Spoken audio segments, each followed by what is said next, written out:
여러분 안녕하세요. 시카고 예수사랑교회 황선웅 목사입니다.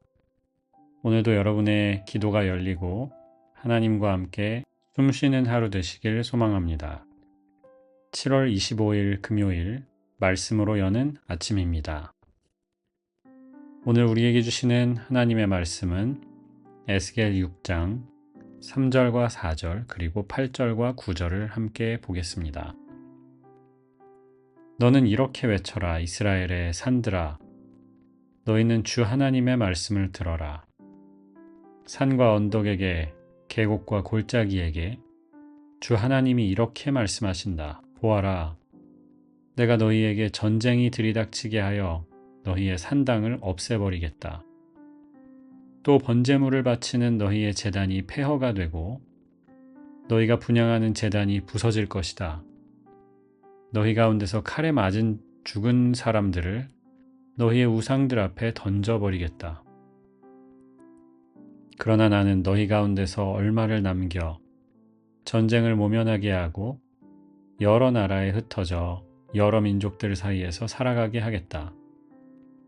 전쟁을 모면한 사람들은 포로가 되어 끌려가 이방 사람들 속에 살면서 비로소 나를 기억할 것이다. 그들이 음란한 마음으로 내게서 떠나갔고 음욕을 품은 눈으로 그들의 우상들을 따라가서 내 마음을 상하게 하였으므로 그들은 자기들이 저지른 악행과 그 모든 혐오스러운 일을 기억하고 스스로 몸서리를 칠 것이다. 주님의 백성에게 주시는 주님의 말씀입니다. 하나님께 감사드립니다. 이제 에스겔의 예언이 본격적으로 시작되었습니다.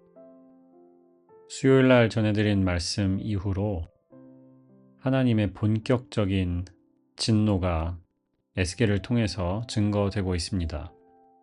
읽지 않았지만 2절에 보면 영어 본문이 이렇게 되어 있습니다. Set your face against the mountains of Israel. Prophesy against them. 저 산을 향하여 너의 얼굴을 드는데 Set your face against them 이라고 되어 있죠. 그리고 prophesy against them. 저들을 쳐서 예언하라고 하십니다. 좀 흥미로운 말씀 아닙니까? 산들이 잘못한 게 뭐가 있습니까? 산들을 향해 너의 얼굴을 향하고 그들을 대항해서 그들을 쳐서 예언하라. 그리고 3절에 보면 그 이유가 나오지요. 그 산 위에 있었던 산당들, 산 계곡마다 골짜기마다 있었던 우상숭배 센터들을 향해서 하는 예언이었던 것이죠. 4절에 보니까 그 제단에 가서 번제물도 바쳤고 그 제단에 가서 분향도 했답니다. 하나님께서 말씀하십니다. 전쟁이 들이닥치게 하여서 너희의 산당을 없애버리겠다는 것이죠. 이스라엘 너희가 그 우상 숭배하는 곳들을 스스로 자진해서 정화할 능력이 없기 때문에 내가 전쟁을 일으켜서 하나님께서 그 산당들을 없애버리시겠다고 약속하십니다. 4절에는 이렇게 무서운 말씀이 나와요. 너희 가운데서 칼에 맞아 죽은 사람들을 너희들 우상 앞에 던져버리겠다. 이전에 읽었던 요시야의 개혁이 생각이 납니다. 요시야가 이 산당들을 다 없애버리거든요. 그런데 그때도 그 산당들을 운영했던 우상 숭배자들, 그 사람들을 잡아 죽여서 불태우고요. 그 시신, 그 가루를 이 산당에 다 뿌려버립니다. 영어로 하면 desecrate이죠.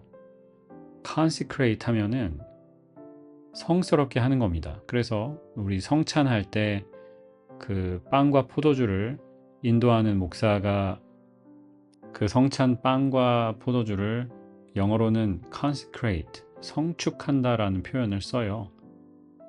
그거의 반대가 desecrate입니다. 우리 예전 개역 개정 성경에서는 회파하다라는 말을 썼습니다. 부정한 것으로 만든다는 뜻이죠.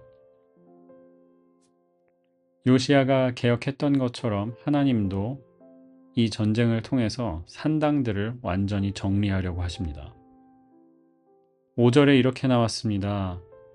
또 나는 이스라엘 백성의 시체를 가져다가 그들의 우상 앞에 놓고 너희의 해골을 모든 제단의 둘레에 흩어놓겠다 말씀하십니다. 여기까지 읽으면 하나님께서 정말 화가 많이 나셨구나. 뭔가 하나님께서 다 끝내버리셔야 할 것 같은 그런 느낌마저 듭니다. 마치 노아의 방주 그 시절에 하나님께서 인간을 지으셨던 것을 후회하시고 홍수를 보내셔서 완전히 세상을 다 쓸어버리셨던 것처럼 과연 이스라엘의 멸망이라는 것이, 유다의 멸망이라는 것이 그런 것일까? 라는 생각을 하게 되는 것이죠. 하지만 8절은 말씀합니다. 그러나 나는 너희 가운데서 얼마를 남길 것이다. 그들은 전쟁을 난리를 면하고 여러 나라에 흩어지겠지만 여러 민족들 사이에 살겠지만 나는 그들을 남기겠다 라고 약속하십니다. 9절에 보면 그들이 포로가 되어서 이방 사람들 속에 살면서 하나님을 비로소 기억할 것이라고 말씀하십니다.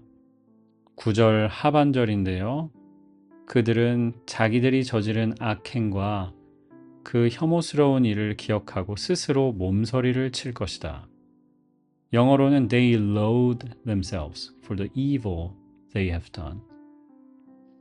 자기들이 행한 그 악한 일 때문에 They will loathe themselves. 자기 스스로를 경멸할 거다.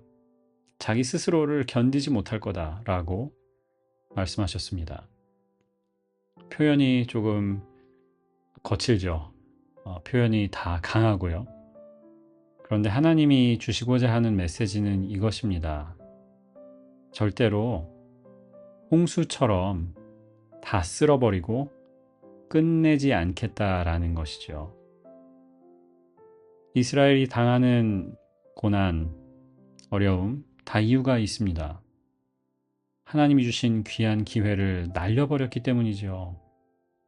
음란하게 우상을 숭배하고 하나님 앞에 교만하게 행했기 때문입니다. 그리고 그 어려움들은 앞서 살펴본 것처럼 그 우상 숭배, 산당들, 골짜기마다 계곡마다 있었던 제단들을 없애버리시기 위한 하나님의 계획이기도 합니다. 하나님은 사람들을 남기실 것이고요. 이것을 렘넌트 사상이라고 하죠. 남은 자들. 그 사람들을 남길 것이고요. 그들의 마음을 돌이키실 겁니다. 결국은 다시 그 땅으로 돌아오게 하시고 하나님을 사랑하고 두려워하는 그분의 백성으로 다시 삼으실 것입니다.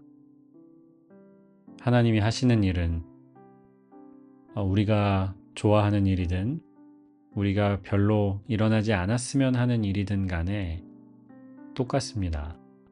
하나님은 우리가 깨닫기를 바라십니다. 하나님만이 참 신이시고 그리고 하나님만이 참 주인이시라는 것, 주님이시라는 이 사실을 깨닫기를 원하십니다. 우리가 혹시 겪고 있는 어려움, 고통 가운데에도 같은 마음을 품었으면 좋겠습니다. 이 일을 통해서 내가 단 한 가지를 배운다. 이런 마음이지요. 하나님이 내 삶의 주인이시다. 하나님이 내 삶을 이끄신다. 그리고 이 어려움을 통해서 마치 금을 재련할 때 불순물들이 빠져나가고 정금만 남거든요. 그 마음만 남고 내 마음에 우리가 쌓은 산당들, 우상들을 다 없애실 것이다 라고 믿으면 어떨까요?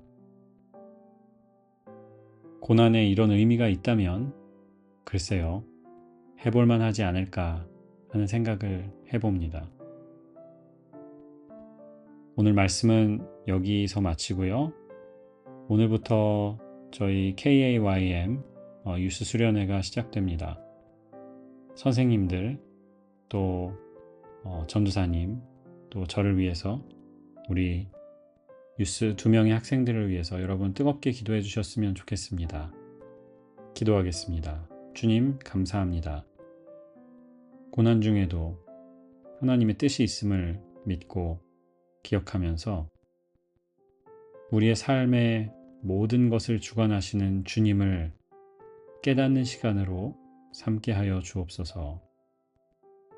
우리의 마음속에 우상들, 또 찢기 같은 것들을 하나님께서 없애시고 정결하게 하시는 그런 시간이 되기를 소망합니다.